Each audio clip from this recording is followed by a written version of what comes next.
कनक जब से सागर से ब्याह कर इस घर में आई थी, तब से उसने देखा कि एक छोटी सी लड़की उसके इर्द गिर्द चुपचाप मंडराती रहती थी। उम्र रही होगी 5-6 साल। बड़ी बड़ी आंखों में अजीब सा डर, होठ जैसे हमेशा सिले हुए और हाथों में गुड़िया का एक टूटा फूटा टुकड़ा। कनक ने मुस्कुराकर उसे अपने पास बुलाया। आओ बेटा, जरा मेरे पास। लड़की झट से कमरे से बाहर भाग गई। कनक को अजीब सा लगा, मगर उसने मन में सोचा, शायद मुझसे घबराती है। नई जगह, नई बहू, बच्चों को समय तो लगता ही है। कुछ देर बाद वही बच्ची फिर दरवाजे पर खड़ी थी। कनक ने इस बार चॉकलेट निकालकर कहा, देखो ये तुम्हारे लिए लाई हूँ, पसंद है ना तुम्हें? लड़की ने धीरे धीरे कदम बढ़ाए, हाथ से चॉकलेट ली, मगर तुरंत कमरे के कोने में जाकर खड़ी हो गई। उसकी आंखों में जैसे कोई दबी हुई घबराहट थी। कनक ने ससुराल वालों से पूछा, ये बच्ची कौन है? सासू माँ ने ठंडी सांस लेकर कहा, ये रानी है, तुम्हारे जेठ हरिशंकर की बेटी। उसकी माँ का देहांत प्रसव के समय ही हो गया था। तब से ये बच्ची घर में पल तो रही है, पर माँ का आंचल कभी नसीब नहीं हुआ। कनक का दिल पिघल गया।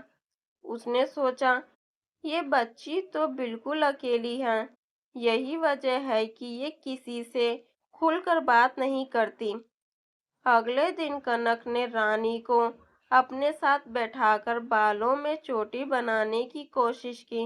इतने उलझे बाल, चलो आज मैं इन्हें ठीक कर दूं। रानी चुप रही, मगर उसकी आंखों में एक चमक सी आई। शायद उसे पहली बार किसी ने स्नेह से छुआ था। उस दिन पहली बार रानी ने मुस्कुराकर थैंक यू कहा। कनक को लगा जैसे उसके दिल में कोई मधुर संगीत बज उठा हो। धीरे धीरे रानी उसके कमरे में आने लगी।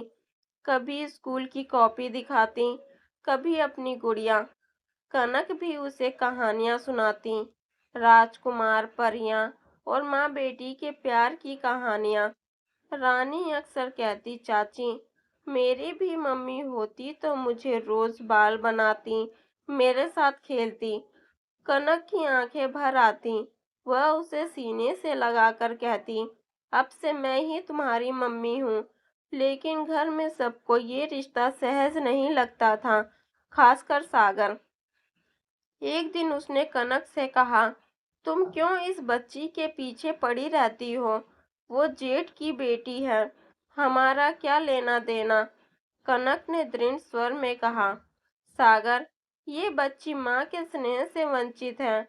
अगर हम भी इसे अनदेखा करेंगे तो ये बिल्कुल अकेली हो जाएगी। सोचो, अगर हमारी बेटी होती और यूं बेसहारा रह जाती तो? सागर चुप हो गया। उसने पहली बार पत्नी की आंखों में देखा। वहां करुणा और ममता का अथाह सागर लहरें मार रहा था। धीरे धीरे रानी कनक से खुलने लगी, लेकिन एक बात थी जो उसे हमेशा परेशान करती।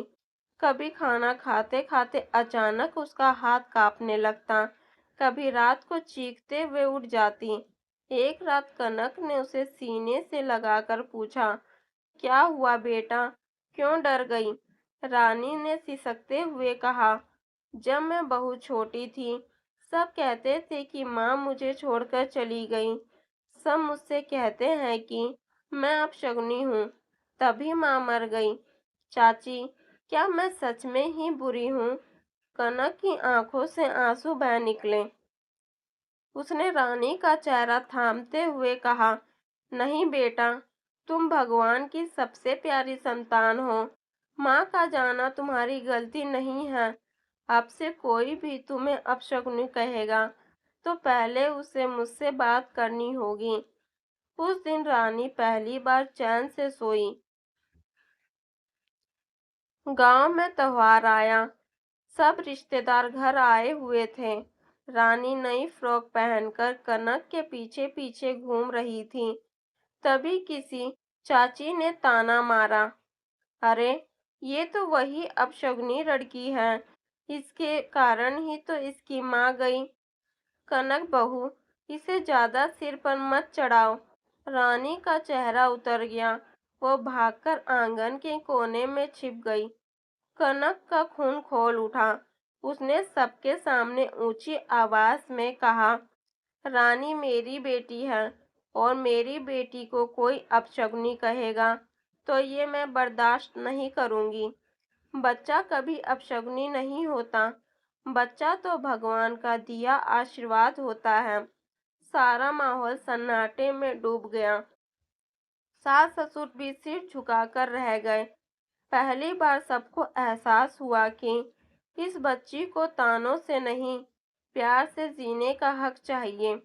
धीरे धीरे पूरा घर रानी से अपनापन जताने लगा। सागर भी अब रानी के साथ खेलता, उसे स्कूल छोड़ने जाता।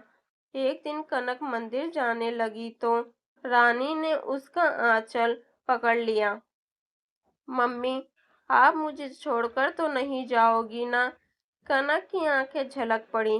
उसने रानी को गले से लगाकर कहा, नहीं बेटा, माँ कभी अपनी संतान को नहीं छोड़ती।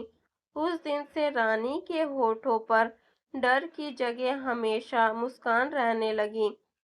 कनक ने जिस बच्ची को पहली बार चुपचाप कमरे के कोने में खड़ा देखा था, वही रानी अब आंगन में खिलखिलाती दौड़ती फिरती थी। उसकी आंखों में अब डर नहीं, आत्मविश्वास था। और ये सब संभव हुआ था एक बहू की ममता और उसके साहस से। इस कहानी का संदेश यही है, रिश्ते खून से नहीं, दिल से बनते हैं। और जब कोई औरत किसी बच्चे को ममता से गले लगाती है, तो वह माँ कहलाने का हकदार हो जाती है।